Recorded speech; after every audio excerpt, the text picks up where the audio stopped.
দীর্ঘ ৩ বছর মাটি খুঁড়ে সুরঙ্গ করে রাসূল সাল্লাল্লাহু আলাইহি ওয়াসাল্লামের কবর পর্যন্ত পৌঁছে গিয়েছিল দুজন ইয়াহুদি এবং আল্লাহর রাসূলের লাশ চুরি করার পূর্বে রাসূল সাল্লাল্লাহু আলাইহি ওয়াসাল্লাম তৎকালীন রাজাকে স্বপ্নে এসে বললেন, হে নুরুদ্দিন, আমাকে দুজন লাল চক্ষু বিশিষ্ট ব্যক্তি বিরক্ত করছে, এদের হাত থেকে আমাকে রক্ষা করো। প্রিয় দর্শক, হিজরির ৫৫৭ সালে ইয়াহুদিরা চক্রান্ত করে রাসূল সাল্লাল্লাহু আলাইহি ওয়াসাল্লামের লাশ চুরি করতে নিয়েছিল মদিনা থেকে। অতঃপর অলৌকিকভাবে তারা কিভাবে ধরা খেয়েছিল এবং তাদের কি পরিণতি হয়েছিল বিস্তারিত জানতে ভিডিওটি শেষ পর্যন্ত দেখুন। ৫৫৭ হিজরিতে তৎকালীন সুলতান নুরুদ্দিন জঙ্গি রহমতুল্লাহ আলাইহি তাহাজ্জুদ নামাজ পড়ে নামাজের বিছানায় ঘুমিয়ে পড়েছিলেন। এমতো অবস্থায় হঠাৎ তিনি স্বপ্ন দেখলেন রাসূল সাল্লাল্লাহু আলাইহি ওয়াসাল্লাম তার ঘরে উপস্থিত এবং আল্লাহর রাসূল কোনো ভূমিকা ছাড়াই দুইজন নীল চক্ষু বিশিষ্ট লোকের দিকে ইঙ্গিত করে বললেন, ইয়া নুরুদ্দিন, এরা আমাকে বিরক্ত করছে, এই দুজনের থেকে আমাকে মুক্ত করো।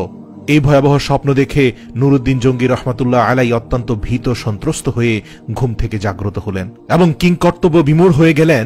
ভাবলেন এটি হয়তো কোনো দুঃস্বপ্ন। তাৎক্ষণিক তার মাথায় বিভিন্ন প্রকার চিন্তা ঘুরপাক খেতে লাগলো।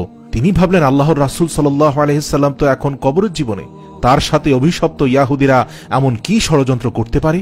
অতঃপর একই স্বপ্ন তিনি বেশ কয়েকবার দেখলেন। কাল বিলম্ব না করে ১৬,০০০ অশ্বারোহী সৈন্য নিয়ে তিনি মদিনার দিকে রওনা দিলেন। সেই দুজন ভয়ঙ্কর নীলচক্ষু বিশিষ্ট ব্যক্তিকে মদিনার অলিতে গলিতে খুঁজতে লাগলেন, কিন্তু তার সৈন্য বাহিনী দীর্ঘ ২ সপ্তাহ ধরে খোঁজার পরেও মদিনাতে সেই দুজন ব্যক্তিকে খুঁজে পেল না, যাদের ব্যাপারে আল্লাহর রাসূল সতর্ক করেছেন। এরপর ১৭তম দিনে তিনি মদিনার চারপাশ সৈন্যবাহিনী দ্বারা ঘেরাও করে ফেললেন এবং আদেশ জারি করে দিলেন, যারা মদিনার বাইরে আছে তারা ভিতরে আসতে পারবে, কিন্তু মদিনা থেকে কোনো লোক বাইরে যেতে পারবে না। নুরুদ্দিন জঙ্গি রহমাতুল্লাহ আলাই জুমার খুতবা প্রদান করলেন, ঘোষণা দিলেন, আমি মদিনার মানুষকে দাওয়াত দিয়ে একবেলা খাওয়াতে চাই। আমার অভিলাষ সকলেই যেন এই দাওয়াতে অংশগ্রহণ করে। এটি সুলতানের আদেশ। সুলতান মদিনাবাসীকে আপ্যায়নের জন্য বিশাল আয়োজন করলেন। নির্ধারিত সময়ে খাওয়া দাওয়া শুরু হলো এবং তৃপ্তি সহকারে মদিনার অলিগলির সকল মানুষ এসে খেলেন, কিন্তু সেই দুজন ব্যক্তিকে খুঁজে পাওয়া গেল না। এরপর তিনি বিশ্বস্ত বেশ কয়েকজনকে জিজ্ঞেস করলেন, আচ্ছা, আর কেউ কি অবশিষ্ট আছে যারা এখনো আমার আতিথেয়তা গ্রহণ করেনি? এই শুনে লক্ষাধিক জনতার মধ্যে এক ব্যক্তি হঠাৎ করে বলে উঠলেন, হুজুর, আমার জানা মতে সম্ভবত ২ জন লোক এখনো বাকি আছে যারা আল্লাহওয়ালা বুজুর্গ মানুষ। লোকটির বক্তব্য শুনে তিনি কাল বিলম্ব না করে কয়েকজন লোক সহকারে ওই ২ জন লোকের আবাসস্থলে পৌঁছে গেলেন এবং নুরুদ্দিন জঙ্গি রহমাতুল্লাহ আলাই ওই ২ জন লোককে দেখে প্রচন্ড চমকে উঠলেন, কারণ এরাই তো সেই ২ জন ব্যক্তি যাদেরকে স্বপ্নে দেখানো হয়েছিল। তিনি জিজ্ঞাসা করলেন, কে তোমরা? কোথা থেকে এসেছ? তোমরা সুলতানের দাওয়াতে কেন শরীক হলে না? লোক দুটো তাদের পরিচয় গোপন করে বলল, আমরা মুসাফির, হজের উদ্দেশ্যে এসেছিলাম, কিন্তু প্রিয় নবী সাল্লাল্লাহু আলাইহি ওয়াসাল্লামের প্রেমে আত্মহারা হয়ে আর ফিরে যেতে মন চাইল না, তাই বাকি জীবন রওজার পাশে কাটিয়ে দেওয়ার নিয়তে এখানে রয়ে গেছি। উপস্থিত জনগণ তাদের পক্ষ হয়ে বলল, হুজুর, এরা খুবই আল্লাহওয়ালা মানুষ, সারাদিন ইবাদত বন্দিগি করে। এরপর সুলতান কারো কথায় কান না দিয়ে তাদেরকে সেখানে আটকে রাখার নির্দেশ দিলেন। অতঃপর স্বয়ং তাদের থাকার জায়গায় গিয়ে খুব ভালো করে অনুসন্ধান চালালেন, কিন্তু সেই স্বপ্নের সাথে সম্পর্কিত কোনো কিছু সেখানে পাওয়া গেল না। এখনো রহস্য উদ্ঘাটন করতে না পারায় তিনি সীমাহীন চিন্তিত হয়ে পড়লেন। এক পর্যায়ে নুরুদ্দিন জঙ্গি রহমাতুল্লাহ আলাই সেই ঘরের ভিতরে তার সঙ্গীদের বললেন, আচ্ছা, তাদের নামাজের মুসল্লাটি একটু উঠাও তো। সঙ্গীরা নির্দেশ পালন করল। নামাজের মুসল্লাটি বিছানো ছিল একটি চাটাইয়ের উপর। সুলতান আবারও নির্দেশ দিলেন, চাটাইটিও সরিয়ে ফেল। তারপর চাটাই সরানোর পর দেখা গেল সেখানে বিশাল এক পাথর। সুলতানের নির্দেশে সেই পাথরটিও সরানো হলো। এবার পাওয়া গেল একটি বিশাল সুড়ঙ্গ পথ, যা ধীরে ধীরে নবীজির রওজা মোবারক পর্যন্ত মাটির নিচ দিয়ে পৌঁছে গেছে। এই দৃশ্য অবলোকন করা মাত্র নুরুদ্দিন জঙ্গি বিজলির ন্যায় চমকে উঠলেন। অতঃপর লোক দুটোকে লক্ষ্য করে ক্ষিপ্ত সিংহের ন্যায় ঝাঁঝালো কণ্ঠে গর্জন করে বললেন, তোমরা সত্যি কথা খুলে বলো, নইলে এক্ষুনি তোমাদের মাথা থেকে গর্দান সরিয়ে দেব। বলো তোমরা কে? তোমাদের আসল পরিচয় কি? কেন এখানে এসেছ? সুলতানের কথায় তারা অত্যন্ত ঘাবড়ে গেল। কঠিন বিপদ সামনে দেখে তারা আসল পরিচয় প্রকাশ করল এবং বলল, আমরা ইয়াহুদি।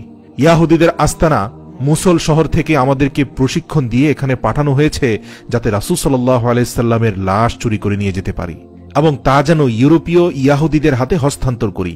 এই কাজে সফল হলে তারা আমাদেরকে আরো ধন সম্পদ দিবে বলে প্রতিশ্রুতি দিয়েছে।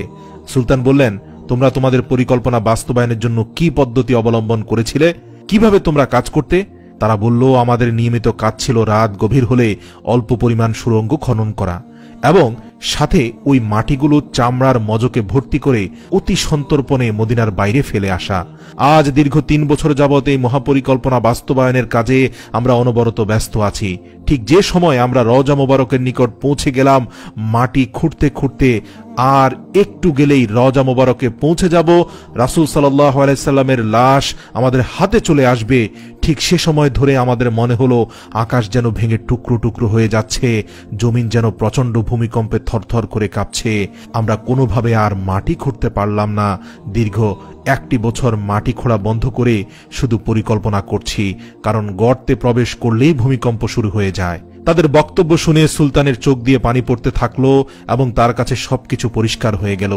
তিনি সেই 2 ইয়াহুদীকে নজিরবিহীন শাস্তির ব্যবস্থা করলেন। একটি বিশাল ময়দানে 20 হাত উঁচু একটি কাঠের মঞ্চ তৈরি করলেন। নির্ধারিত সময়ে লক্ষ লক্ষ লোক উক্ত মাঠে সমাবেত হল। সুলতান নুরউদ্দিন জঙ্গি রহমতুল্লাহ আলাই অপরাধী লোক দুটোকে লোহার শিকল দ্বারা আবদ্ধ করে মঞ্চের উপর বসালেন। তিনি লোকজনদের বিপুল পরিমাণে লাকড়ি সংগ্রহের আদেশ দিলেন। তারপর লক্ষ জনতার সামনে সেই ইয়াহুদী লোক দুটোকে মঞ্চের নিম্নভাগে আগুন লাগিয়ে পুরো ভস্ম করে দিলেন। কোনো কোনো বর্ণনায় আছে সেই আগুন নাকি দীর্ঘ 11 দিন পর্যন্ত জ্বলছিল।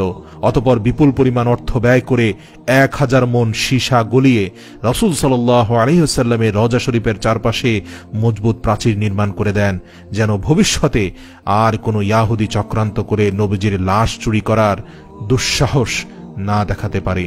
এরপর তিনি রব্বুল আলামিনের দরবারে শুকরিয়া আদায় করলেন এবং তাকে রব্বুল আলামিন এত বড় খেদমতের জন্য কবুল করায় তিনি সপ্তাহব্যাপী আনন্দ অশ্রু বিসর্জন দিয়ে মুনাজাত এবং সিজদায় পড়ে রইলেন। ইতিহাস থেকে পাওয়া যায় যে নুরউদ্দিন জঙ্গি রহমতুল্লাহ আলাই ইন্তেকালের পর ওসিয়ত মোতাবেক তার লাশকে রাসূল সাল্লাল্লাহু আলাইহি সাল্লামের রওজা মোবারকের কাছাকাছি দাফন